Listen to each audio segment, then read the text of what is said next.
Wine barrel aged Imperial Stout. Lord love a duck. Prominent grape aromas. Oh, tart cherry. Oh. Hey there, beer tubers. Welcome back to Maxwell Starr's Beer Reviews. Here at Sith Manor, we've got the Sith, we've got Heist Almighty, we got Mrs. Sith over in the corner here. She's off camera. Eager to try a wine beer. This one, we're going to take a look at a beer that I brought back in my suitcase from Ontario. We're going to take a look at beer from Guelph, Ontario. Wellington Brewery's Red Sky at Night. Seriously, Wellington? Wine barrel aged Imperial Stout. Yes, Wellington. With the boot and everything? Yeah, the boot. Das Boot. Das Boot, ja.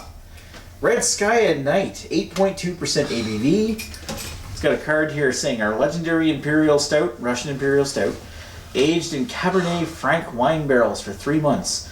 This rich, full-bodied Imperial Stout has notes of dark chocolate and coffee, which blend wonderfully with the pronounced grape aromas and tart cherry notes imparted by the wine barrels. Packaged on March 19th, 2015. Purchased on, I think, like April 29th or 30th. And I've had it. Current review date, September 26th, so we got to drink this. I've been holding on to this one for a while. This is a Welly one-off, a really special one. It set me back like $10, $11. Something that we can't get, something that you can only get at the brewery itself. So we're going to try a little bit of it. Just a little, man. Yeah, no worries. Just, that's good. Get a little bit for the Sith. Based on how much I've already had tonight and that description, that's plenty for me. Thanks. Good enough. Yeah, I'm only going to take a little bit myself. I've had it before. It's swing top, so you can reseal it. And Sith, Mrs. Sith is pointing the glass and she wants quite a bit of it. So there you go. Enjoy. And of course, being a swing top, I can save the other half for later. That's there we go. I'll take the rest home or something. Oxidized. Alright, so looking at that, really dark rich. Now we've had their Imperial Stout before, and I remember it being kind of a weak Imperial Stout. As far as Imperial Stouts go, it was not the strongest. Yeah. Half finger head, really dark rich, some ruby red notes around the edges. It is pretty dark, and I remember the original Imperial Stout being pretty dark too. And I had a sample of this at the brewery. I feel like this was one of those stouts that looked good, smelled good, weak body, weak flavor. Yeah, I remember that. And I mean, maybe I'm wrong. Maybe it's improved since then. I did have a chance to sample this beer at the brewery itself, and this one here is aged in Cabernet wine barrels, so it's a little bit different. It's going to have a bit of a winey taste. Maybe not quite as deep and rich as the Nickelbrook's Winey Bastard, which you guys really would have loved. But this one here is going to have a much brighter, winier, vinous taste to it. I'm not sure how that's going to go with Imperial Stout, dark chocolate, and coffee. That sounds like grapes and tart cherries mixed with coffee and chocolate sounds like a terrible combination. One of the biggest things to do these days is to wine, barrel age anything. But changing up the barrels that you use for barrel aging is going to make things different. It's one thing to make your beer separate from everything else. Like Scotch barrels, great. Yeah, I suppose. Rum barrels, not bad. Yeah. Tequila barrels, a little fishy. Wine barrels, I don't know. I remember Russian River Supplication being good, but I think you guys hated it. No, I fucking hated that shit. I like Supplication. Anyway, that was what was that? That was Pinot Noir barrels or something. Myanmar, Pinot Noir. Mid-sized car, Pinot Noir. It smells like a red wine and a stout. Red wine stout, yeah. Pinot Noir.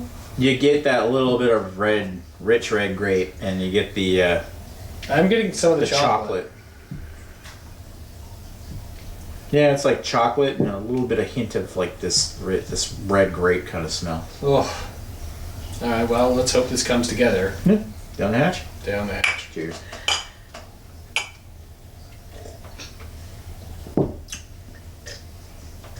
So you get a little bit of that red wine taste.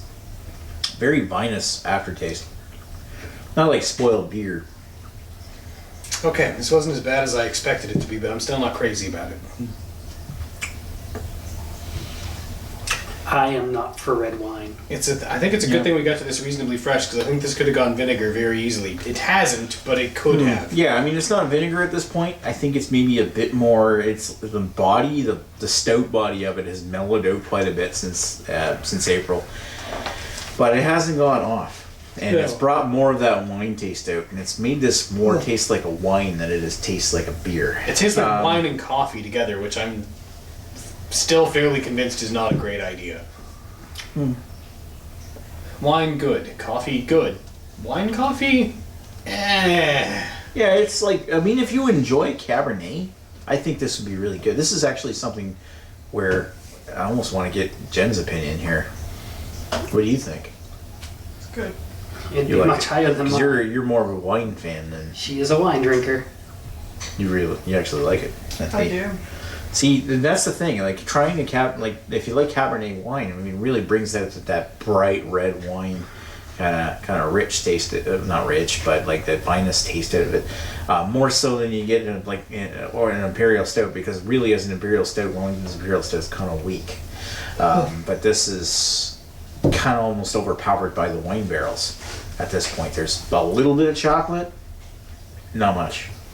No. If you're not a red wine drinker, you shouldn't try this. Yeah, if you're not a red wine, I'm not a red wine drinker. I'm not a big fan of wines, but having tried Cabernet, I actually really appreciate this. But it's not my kind of beer.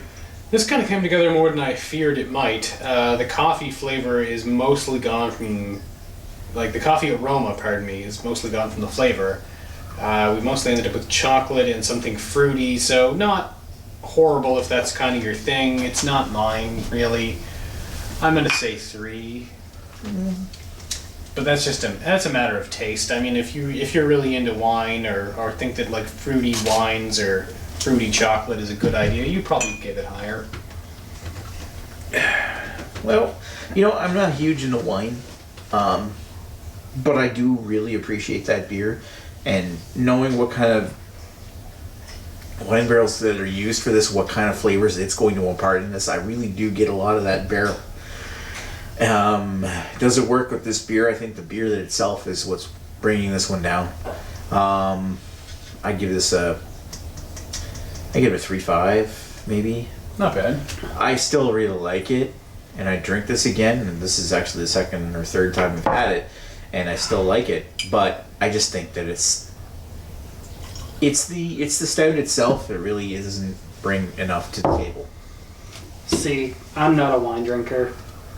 I really, really don't like red wines, and I'm getting a lot of that from the the barrel aging of a red wine. So if you like red wine, go for it. If you're like me and you don't like red wine, avoid that like the plague. Numbers?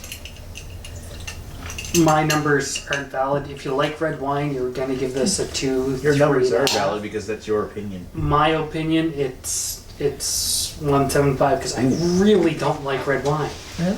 Well, that's fair. That's your opinion, man. Well, that's So, just like your opinion, man. Yeah, so in my opinion, if you like red wines, try it. If you don't like red wines, don't try it. You gave a number, right? Yeah, 3. Yeah, I guess mixed feelings all around. I find that's the big part is that the Imperial Stout isn't present enough in this. Well, if you think about it, it did exactly what they wanted it to. It soaked up the flavor of the red wine from the oak aged barrel. So what they did extremely well for what they were aiming for. I'm not a fan of red wine. Yeah, and I think that's probably a good way to put it. That's kind of where it goes. Yeah. Anyway, thanks for watching Maxwell Starr's beer review of Red Sky at Night from Wellington Brewery. It's decent if you try it. I think this is only a one-off, so chances are you probably won't find it again. But it was interesting. And if you like wine, you'll love it. We'll talk to you folks later. Cheers.